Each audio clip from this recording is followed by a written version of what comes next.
What's up, it's Auto Handles, and in today's video I'm going to be talking about the NBA's injury epidemic. But before I can get into the video, be sure to like and subscribe. Let's begin. Injuries have to be one of the worst parts of sports. Basketball might not have as much contact as football, but NBA players still manage to get injured consistently. I'd argue that injuries are just as tough on the players and franchises as they are on the fans. Turning on the TV and not seeing the face of the team you're watching is one of the most disappointing feelings. Like it or not, this culture thrives on having one face represent an entire industry with the smaller supporting cast around them. It used to be LeBron and Curry leading the way, with the smaller supporting cast of players like KD, James Harden, etc. The NBA is reaching a point where, once guys like LeBron and Curry retire, it's hard to say who will take over as the face of the league. There's a reason why the Lakers vs Warriors Christmas matchup was one of the most watched games this season. That duo still holds major weight and remains a huge part of the NBA's appeal. A big part of what makes them so special is their longevity. LeBron just turned 40 recently and Curry is 36, about to turn 37 in 3 months. Yet the wheels haven't completely fallen off. LeBron is still going strong in his 22nd season and Curry is rolling through his 16th. But younger players, even the rising stars, seem to be getting injured more often than ever. At one point this season, games missed due to injury had increased by 35% from the previous season. That's a significant increase. To give you all some insight into how I choose the topics for these videos, I usually spend a lot of time researching, watching games, and checking out commentary from other YouTubers in the space. But with this topic, injuries, the research wasn't really necessary. It's been obvious that this is a growing issue. One of the first injuries that comes to mind is Luka Doncic. He's going to be out for around 1 to 2 months after suffering a left calf strain on Christmas Day against the Timberwolves. Then there's Kawhi Leonard, who hasn't played a single game for the Clippers this season. Reports suggest he could return from his knee injury as early as January 4th. Surprisingly, the Clippers have held up well without him and currently sit at the 5th seed. No one really saw this coming, but Norman Powell and Zubac have really stepped up in Leonard's absence. Still, it raises a question: how much better could this team be with Kawhi back in the lineup? When he returns, it's unlikely we'll see the prime Raptors version of him. In fact, it probably won't even be the Kawhi from last season.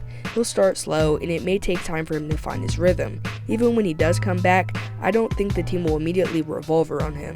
Right now, it feels more like James Harden's and Norman Powell's team. On the bright side, Kawhi Leonard's injury might have actually helped the Clippers unlock their potential, allowing other players to step up and keep the team afloat. Meanwhile, the 76ers are dealing with injuries of their own, but it's harder to find a silver lining in their situation. One of the biggest offseason moves was the 76ers signing Paul George. Major acquisitions and several teams were pursuing him. The Warriors, for example, were interested in a sign-and trade, but refused to part with Kuminga.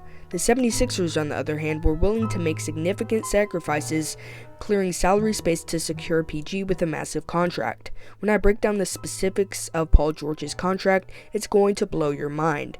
They gave him a 4-year, $212 million max deal. By the time he's 38, Paul George will be making $56 million that season. PG has already shown signs of slowing down at 34, so I don't even want to imagine what his game will look like 4 years from now. That contract feels like a disaster waiting to happen, especially if they don't win a championship. The organization has put too much on the line for things to end the same way that they did with Paul George and the Clippers. A title is a must because there's just too much money tied up in him. The bigger issue, though, in the theme of this video, and what that is the number of injuries that this roster has dealt with. Most importantly, Joel Embiid's health continues to be a major concern. Currently, Philly is the 11th seed, which I actually think they're fortunate to even be in that situation because they've dealt with so many injuries and setbacks. One of the biggest reasons NBA ratings are down has to be injuries. You can't tell me that Zion Williamson not playing since November isn't a major factor in the league's decline. I've even heard people suggest the Pelicans should cut him, which sounds crazy. I get the frustration though. There have been many issues with him, like the part of his contract that required him to stay under a certain weight, but as soon as he got paid, he went right back to the old habits, and he ended up putting the weight back on. That's the kind of thing NBA fans can't stand. When it comes to injuries, there's usually an obvious cause. For Zion, it's clearly his weight. He's listed at 284 pounds, but I wouldn't be surprised if he's heavier, especially since he's been less active during his hamstring injury. The simple solution for him is to shed some weight, not because of a contract, but because it's in his best interest and the team's. But Zion's situation aside, let's talk about why injuries are becoming such a widespread problem across the NBA. In my opinion, it comes down to three main reasons. The first one is that there's a shortened preseason and less conditioning. Players are entering the season less prepared, and Gilbert Arenas once mentioned on his podcast how he watched an NBA offseason practice and guys were just doing spot shooting for half an hour and there was barely any conditioning. He compared it to his playing days when he'd run the bleachers after games if he felt winded. I understand why the preseason is shorter though. Most fans don't care unless a big name player joins a new team or there's a promising rookie to watch. But those preseason games help players adjust to NBA speed without the pressure of a regular season intensity.